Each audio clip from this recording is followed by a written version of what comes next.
আসসালামু আলাইকুম। ইনফরমেটিভ এডুকেশনে স্বাগতম। আজকে আমরা ভাষা অধ্যায়ের দ্বিতীয় অংশ সমাধান করব। সাধু ও চলিত ভাষার মূল পার্থক্য কোন পদে বেশি দেখা যায়? ক্রিয়া ও সর্বনাম পদে। সাধু ও চলিত রীতি বাংলা ভাষার কোন রূপে হয়েছে? লেখ্য রূপে। ভাষার কোন রীতি তৎসম শব্দবহুল? সাধু রীতি। বাংলা ভাষার কোন রীতি নাটকের সংলাপ ও বক্তৃতার অনুপযোগী? সাধু রীতি।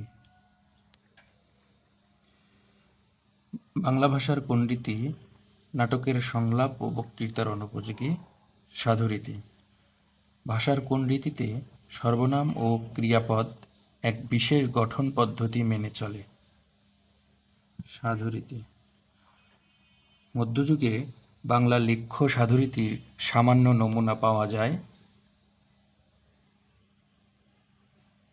দলিল দস্তাবেজে। বাংলা গদ্য সাধুরূপের বিকাশ ঘটে কখন? ইংরেজদের আগমনের পর। বাংলা লেখ্য সাধুরীতির প্রকৃত বাংলা গদ্যরূপ কখন বিকাশ লাভ করে?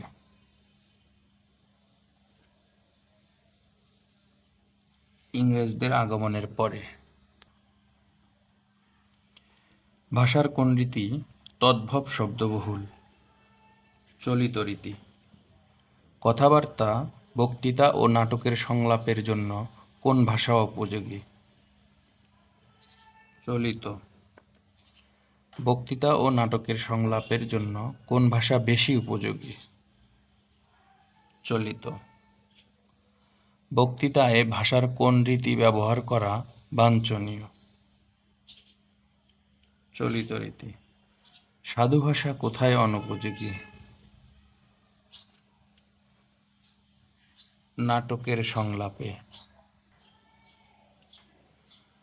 ভাষার চলিত রীতি অনুস্মৃতি কষ্টসাধ্য কেন? এ রীতি লিখিত কোনো ব্যাকরণ নেই বলে। চলিত ভাষারীতির ক্ষেত্রে কোন বৈশিষ্ট্য প্রযোজ্য? পরিবর্তনশীল। নিচের কোন উক্তিটি চলিত ভাষা সম্পর্কে প্রযোজ্য নয়? চলিত ভাষা গুরুগম্ভীর। চলিত ভাষার ক্রিয়াপদ সর্বনাম পদ পরিবর্তিত রূপ লাভ করে, এ কথাটি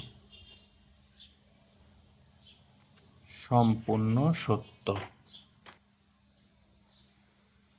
বিভিন্ন আঞ্চলিক ভাষাভাষীদের মধ্যে ভাবের আদান প্রদানে কোনটি অন্তরায় হতে পারে?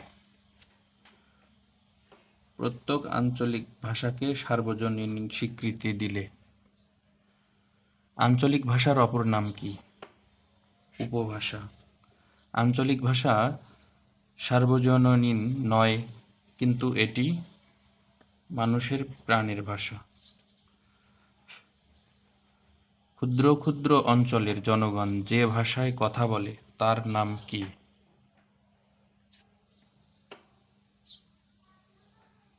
মৌলিক ভাষা।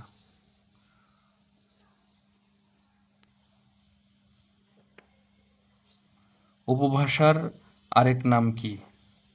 আঞ্চলিক ভাষা। কোন ভাষার উপভাষা আছে? সব ভাষায়। ভাষার কোন রীতিতে বৈচিত্র্য লক্ষ্য করা যায়? আঞ্চলিক রীতি। সব ভাষারই কোন রূপের বৈচিত্র্য থাকে? আঞ্চলিক রূপের। ধন্যবাদ সকলকে।